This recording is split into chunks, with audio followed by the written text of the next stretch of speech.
నేటి మంచి మాట భగవత్ నామస్మరణ.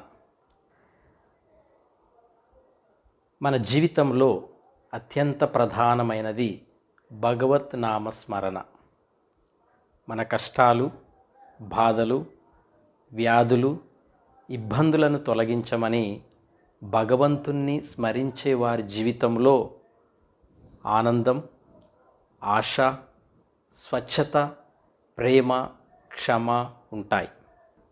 భగవంతుణ్ణి స్మరించే వారికి కల్మషము లేని హృదయం అలవడుతుంది.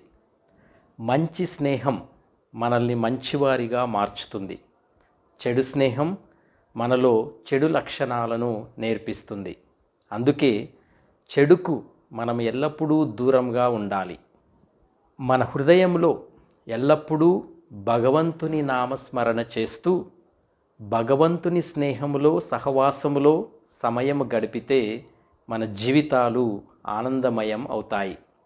అందుకే మనకు ఉన్న 24 గంటల సమయంలో కొంత సమయాన్ని భగవంతుని నామస్మరణకు, భగవంతునితో చెలిమికి కేటాయించుకుందాం. భగవత్ నామస్మరణ అనేది కేవలం పెదవులతో పలికే మాట కాదు. భగవత్ నామస్మరణ అనే మంచి అలవాటు మన హృదయములో వెలిగే జ్యోతి వంటిది. ఆ జ్యోతి వెలుగులో మన జీవితంలో చీకట్లు తొలగిపోయి జీవితం ఆనందమయమవుతుంది.